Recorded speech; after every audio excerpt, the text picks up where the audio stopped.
Assalamualaikum warahmatullahi wabarakatuh. Perkenalkan, nama saya Wahdani dari kelas manajemen 22B. Oke guys, untuk pertemuan kali ini kita akan membahas tentang hak atas kekayaan intelektual. Saya rasa teman-teman sudah tidak jarang lagi mendengar kata-kata intelektual. Jadi, pada kali ini kita akan membahas apa sih hak atas kekayaan intelektual tersebut. Oke, langsung saja kita bahas. Next. Pengertian hak atas kekayaan intelektual. Hak atas kekayaan intelektual adalah hak eksklusif yang diberikan oleh suatu lembaga hukum atau peraturan kepada seseorang atau sekelompok orang atas karya ciptanya.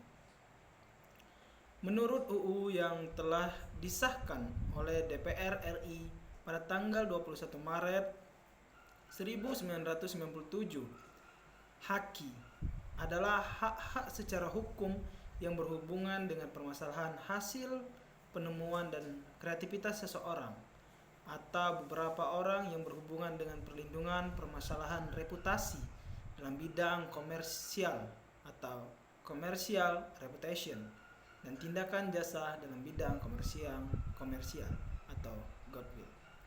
Next. Oke. Terus selanjutnya kita akan membahas apa sih jenis-jenis hak atas kekayaan intelektual. Jenis-jenis hak kekayaan intelektual. Yang pertama adalah hak cipta, melindungi karya orisinal seperti tulisan, musik, gambar ataupun film dan software dari reproduksi, distribusi, dan pemanfaatan tanpa seizin pemilik hak. Yang kedua adalah merek dagang, memberikan hak eksklusif untuk menggunakan nama, logo atau simbol tertentu guna membedakan produk atau jasa dari pesaing. Yang ketiga adalah paten, melindungi penemuan baru dan inovasi, memberikan pemegang hak eksklusif untuk memproduksi dan menjual penemuan tersebut selama jangka waktu tertentu. Oke, bisa dipahami ya untuk sejauh ini. Next. Oke, yang tidak kalah penting adalah kita akan membahas tentang perlindungan hukum dalam hak atas kekayaan intelektual. Jadi, dari hak cipta, masa berlaku seumur hidup pencipta plus 70 tahun setelahnya. Jadi, dari masa berlaku itu adalah seumur hidup. Seumur hidup seorang pencipta tadi plus 70 tahun setelahnya. Yang kedua adalah paten. Masa berlaku biasanya 20 tahun. Namun tergantung pada jenis paten dan negara penyelenggaranya. Jadi bisa kita pahami bahwa ini tetap bergantungan pada negara tersebut untuk masa berlaku. Perlindungan berlaku selama pemilik merek terus menggunakannya dan memperbarui pendaftaran secara rutin. Ini berlaku untuk merek dagang. Oke teman-teman, kita akan membahas untuk slide selanjutnya. Next. Oke. Timbul pertanyaan, apa sih dari manfaat hak atas kekayaan intelektual tersebut? Oke, kali ini kita akan membahas manfaat atas kekayaan intelektual. Pertama adalah inovasi dan penemuan. Memberikan insentif bagi pencipta untuk terus melakukan inovasi dan penemuan baru bagi mereka tentunya. Yang kedua adalah pemenuhan kebutuhan. Hak atas kekayaan intelektual menyediakan produk dan jasa. Jadi bisa dipahami sekali lagi adalah produk dan jasa yang diperlukan oleh masyarakat dalam berbagai bidang ataupun berbagai aspek tertentu dari produk dan jasa tersebut. Yang selanjutnya adalah pemberdayaan ekonomi, menciptakan peluang usaha dan lapangan kerja, serta meningkatkan pertumbuhan ekonomi secara keseluruhan. Jadi dapat kita simpulkan bahwasanya pemberdayaan ekonomi ini adalah untuk meningkatkan pertumbuhan ekonomi secara menyeluruh, secara keseluruhan. Oke, bisa dimengerti teman-teman? Oke, next. Jadi, untuk kesimpulannya adalah hak atas kekayaan intelektual tersebut merupakan aset berharga dalam dunia bisnis dan masyarakat. Pemerintah dan individu harus bekerja sama untuk meningkatkan perlindungan dan memfasilitasi inovasi yang berkelanjutan. Oke, kita kembali ke slide selanjutnya tadi. Jadi bisa dipahami ya, untuk kesimpulan ini adalah hak atas kekayaan intelektual tersebut merupakan aset berharga dalam dunia bisnis dan masyarakat. Pemerintah dan individu harus bekerja sama untuk meningkatkan perlindungan dan memfasilitasi inovasi yang berkelanjutan.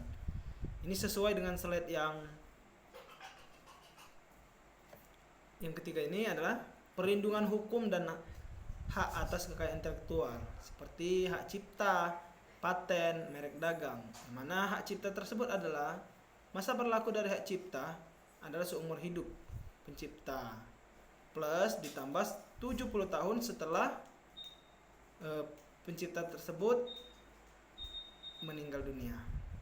Yang kedua adalah tadi paten, yang mana masa berlaku biasanya 20 tahun, namun tergantung pada jenis paten dan negara penyelenggara tersebut.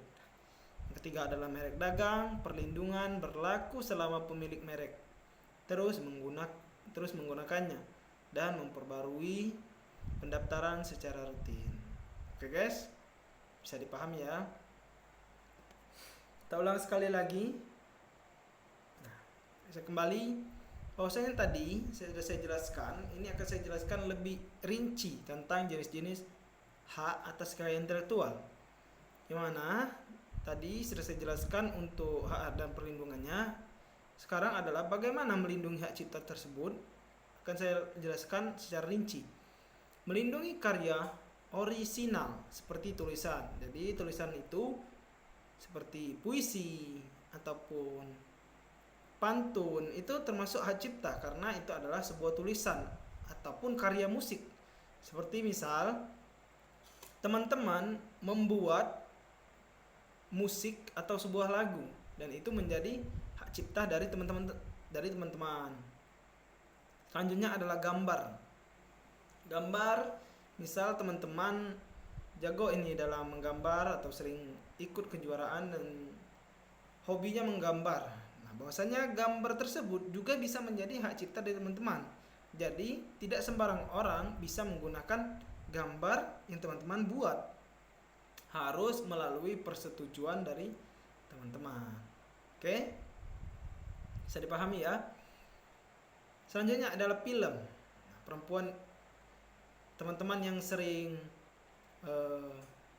hobinya bikin film atau talentnya seperti drama, itu kan sering bikin film atau karya seperti di layar kaca atau depan kamera ya. Itu adalah hak cipta dari teman-teman. Jadi apabila film tersebut ingin digunakan oleh orang lain harus melalui persetujuan dari teman-teman. Sehingga apabila itu dilakukan secara tidak reproduksi yang sesuai dengan persetujuan teman-teman bisa mengajukan permasalahan itu. Yang kedua adalah merek dagang. Merek dagang ini adalah memberikan hak eksklusif untuk menggunakan nama seperti nama brand ataupun nama teman sendiri, logo. Misal teman-teman mempunyai logo atau brand, itu tidak bisa digunakan oleh sembarang orang, harus menggunakan persetujuan dari teman-teman atau simbol tertentu guna membedakan produk atau jasa dari pesaing. Saya berikan contoh, misal teman-teman mempunyai di suatu perusahaan makanan A memiliki simbol atau produk ini memiliki logo, jadi tidak boleh sama dengan brand lain. Apabila brand lain tersebut ingin menggunakan logo teman-teman, jadi tidak bisa, harus menggunakan persetujuan. Yang selanjutnya tadi adalah paten, melindungi penemuan baru dan inovasi, memberikan pemegang hak eksklusif untuk memproduksi dan menjual penemuan tersebut selama jangka waktu tertentu. Jadi apabila teman-teman Penemuan baru dan inovasi memberikan pemegang hak eksklusif untuk memproduksi dan menjual penemuan tersebut selama jangka waktu tertentu. Oke. Oke, mungkin itu saja pembahasan kita pada saat ini. Untuk materi selanjutnya bisa kita bahas di pertemuan selanjutnya dan video-video selanjutnya. Terima kasih telah menyimak video ini. Saya akhiri. Wassalamualaikum warahmatullahi wabarakatuh.